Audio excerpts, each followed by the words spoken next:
I think we figured out why the Fae love butterflies so much.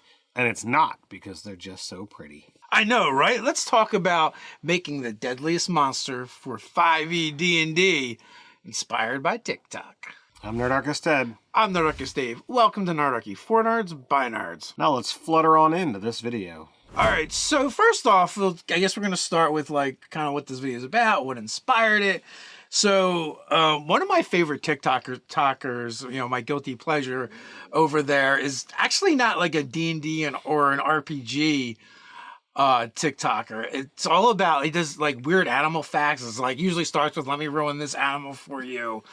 And I was watching one of their TikToks and I was like, oh man, that seems like some really good dark inspiration for a 5e D&D monster. And I'm like, I feel like there's monsters that have been like that in the past and the previous editions, but I couldn't find them. So I'm going to look at my cheat sheet here. It's MN97 is the TikToker. And we'll put links in the description below so that you can go check out, the original video and check out the TikToker. They've got a lot of great content over there.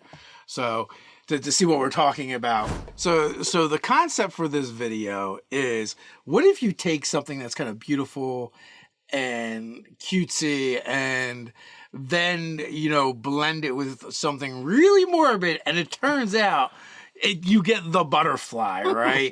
As seen here. Butterflies have been known to drink blood, and that's honestly not even the worst part.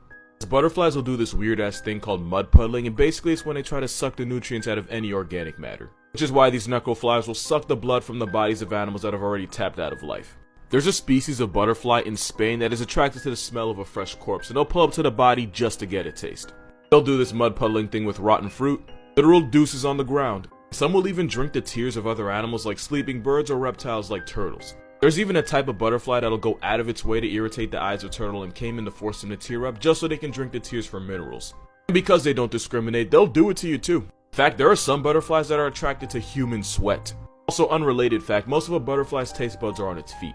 So the next time a butterfly lands on your hand and makes you feel special, just know he's using you. Once he gets his taste, he'll just leave you and move on to the next. Because butterflies are just boys with wings. And while not everything in that thing was all about cute, there might be some other cute things we might want to talk about. And while the cover isn't there, how about this side? Yeah, right now, over on Kickstarter, Hit Point Press and Splattered Games are working in conjunction to bring you Seeds of Decay.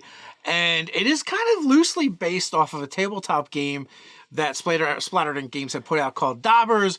And think like David the Gnome, Smurfs. Like if you've ever wanted to play a game full of tiny creatures, you're playing as a tiny creature and having to deal with the world, this would perfectly sum that up. It's a whole campaign. And, really, like, I even played in a mini campaign of it. And I played a rat, not a rat folk, a rat. Like, literally, it was just a rat. So it's a lot of fun. And what you can expect over there is 3 modular rule systems for inventions, contraptions, and foraging, 30 plus original spells, 30 plus fully illustrated items, 60 plus new monsters, create your own playable forest animal species, new classes, subclasses, backgrounds, feats, and more. And then there's an adventure spanning levels 1 through 8, so you can explore the world of Daubers and all of their tiny friends. There will be a link down in the description and in the card up here. Go check out that Kickstarter.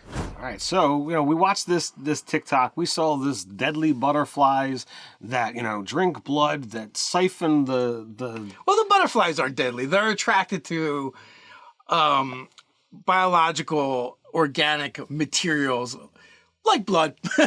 So they drink blood and they siphon the nutrients and the life out of things. As far as I'm concerned, that's approaching that, dangerous, deadly. They also drink tears from animals as well.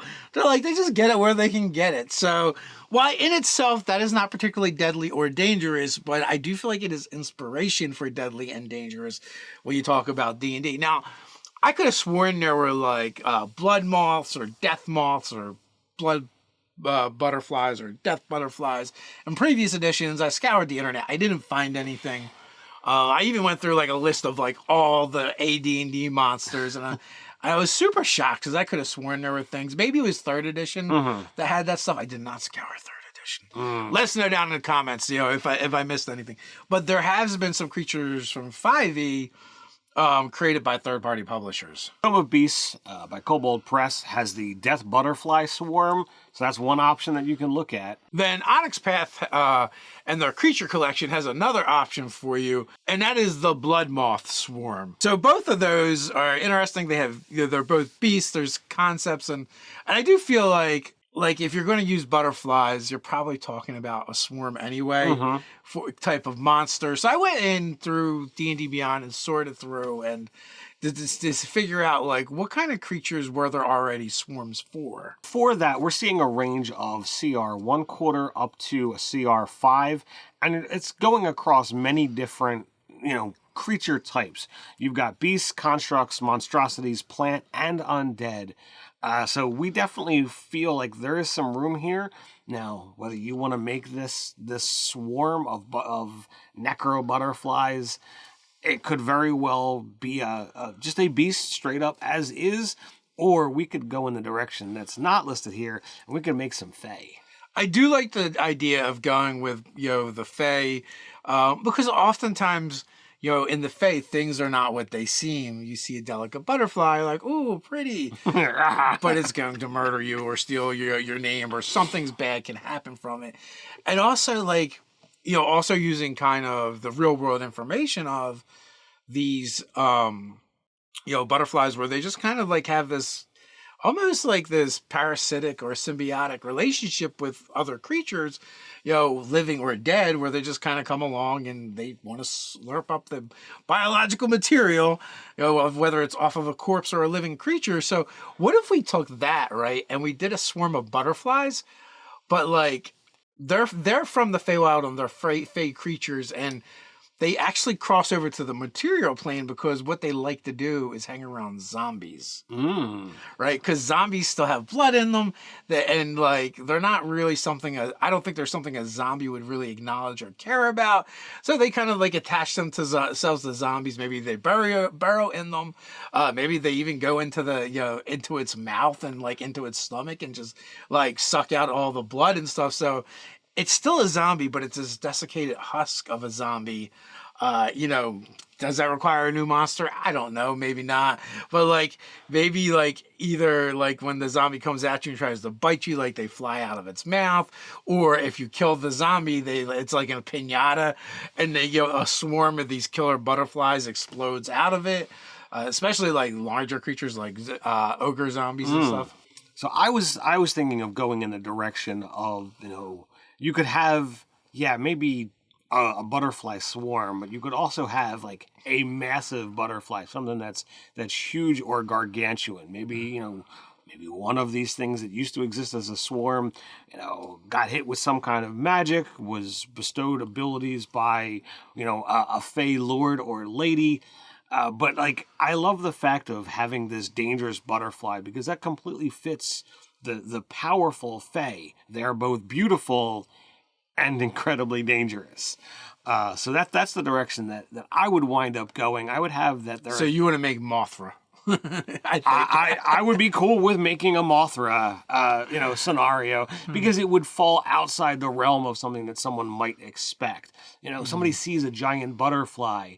As you said, oh my God, that's so cool, that's so pretty. No one is expecting the thing to kind of land next to you, and it just touch you with its tongue, and oh look, here's a crap ton of necrotic damage as it leeches the life force right out of you. That's kind of disturbing. Or how about option 3, and we take inspiration from Labyrinth, and they're actually a form of fairy, fae, or pixie, except for they bite, right? And they're nasty, and they travel in swarms. So they're actually kind of like piranha. Oh, that is kind of a not a bad idea. A swarm of tiny creatures that will just eat the whatever is there. I kind of dig it. So here's the thing, right? Very much like Labyrinth, you encounter one of them initially, and you're like, oh, that's cute. This little naked cutesy, fey creature that's flying there, and they seem curious.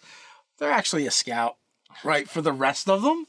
And then, next thing you know, there's more of them coming over the horizon like locusts, and next they're swarming the party. You're gonna need that little spray can of pesticide to get rid of them. Where's Hoggle when you need him? Where is Hoggle? Where is that spray can? Maybe he was already consumed by the butterflies. So let us know, what do you want? Actual killer butterflies that hang around zombies, Necromothra, or killer pixies or piranha pixies. I think that's what we should call them, piranha pixies.